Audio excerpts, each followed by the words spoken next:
Sziasztok! A mai videóban be fogom mutatni nektek ezt! Ugyanis még soha nem volt drónom, úgyhogy most a legelejétől fogjuk az egészet elkezdeni, az unboxingtól kezdve az első felszállás, drónregisztráció Németországba, és remélhetőleg a nap végére már egész élhető felvételeket szeretnék készíteni. Lássuk, mit tudok belőle kihozni.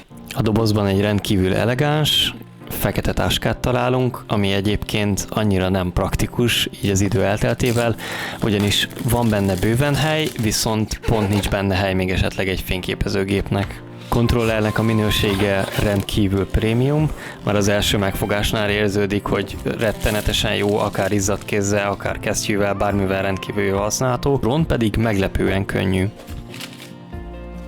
A dobozba találunk még egy halom papírt, minden nyelven használati útmutatókat, valamint 3 darab akkumulátort, már hogyha a Flycombot rendeltük, egy töltőpakot, egy töltőfejet, különböző kábeleket, aminek én rendkívül örültem, mert ennek nem olvastam utána, hogy milyen kábelt adnak hozzá, de van hozzá iPhone-hoz való kábel, van hozzá USB-C, USB mini. Érkezett az a pont, amikor meg kell törnöm az örök hagyományomat, ugyanis soha nem szoktam elolvasni a használati utasítást semmihez.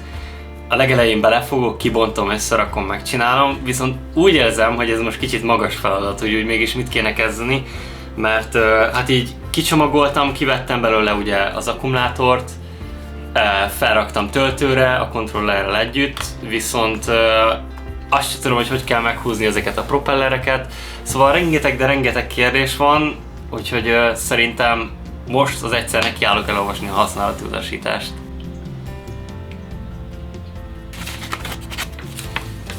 Ez az egyik legfontosabb információ, hogy hogyan és miként lehet a joystickokat használni.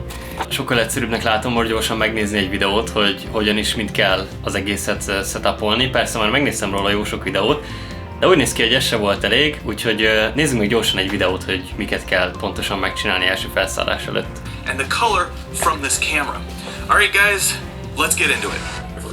So if you break a propeller, you're gonna have a little screwdriver to pull these off. Megnéztem a videót, úgy néz ki egyébként, hogy nem lesz ezzel probléma, úgyhogy most elkezdem a drónt regisztrálni, amíg töltődik, utána keresünk egy nyugodt helyet és elindulunk kifele kipróbálni. Én már borzasztóan izgatott vagyok, a napokban rengeteg videót megnéztem erről, amikor már így tényleg elhatároztam, hogy meg fogom venni, úgyhogy alig várom, srácok, hogy felrepüljünk.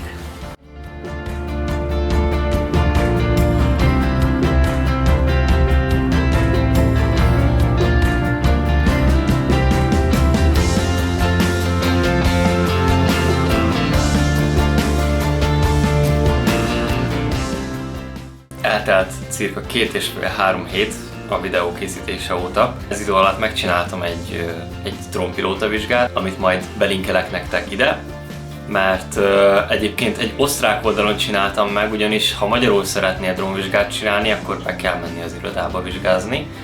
Viszont ezen az osztrák oldalon tudsz egyébként angolul is vizsgázni, elérhetőek a tananyagok ingyenesen, sehol máshol nem találtam ingyenes tananyagot, semmilyen magyar oldalon.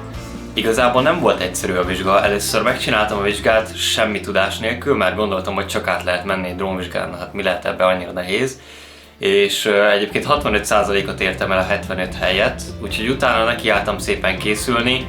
Hát egy 2,5-3-4 órát elvett az időmből, amíg átolvastam a tananyagokat, ugye minden németül volt. Aztán még egyszer megcsináltam a vizsgát, másodjára már persze sikerült. A vizsgáról most van egy ilyen papírom. Ez igazolja azt, hogy repülhetek különböző körülmények között, amiket egyébként vizsga nélkül is repülhettem volna, mivel a drón ugye 250 g alatt van, de így sokkal több lehetőségem lesz repülni. Azóta kimentem és 3-szor repültem, vagy már 4-szer repültem a drónnal. Meglepően nehéz volt irányítani a drónt, sokkal könnyebbnek gondoltam az egészet. Egyébként, ha így fenn vagy vele a levegőben, 100 méter magasan, akkor egyáltalán nem vészes. A problémák akkor kezdődnek, amikor elkezd fújni a szél és le kell szállni, és nincs egy óriási nagy szabad felületed. Úgyhogy ha valaki vesz egy drónt, soha nem drónozott, akkor mindenképpen menjen ki egy óriási szabad rétre, ahol semmi vezeték, meg semmi hülyeség nincsen, és kezdjétek el ott próbálgatni. Remélem tetszett ez a videó nektek és hasznos volt. Minden egyéb linket, amit én a drónregisztrálással, a drónvizsgával kapcsolatban megtaláltam, azokat berakom ide a leírásba. tettem és kijegyzeteltem a vizsgára felkészítő dokumentumokat, úgyhogy ha valakit érdekel, akkor írja le ide a kommentbe és elküldöm neki nagyon szívesen privátba. Találkozunk a következő videóban. Sziasztok!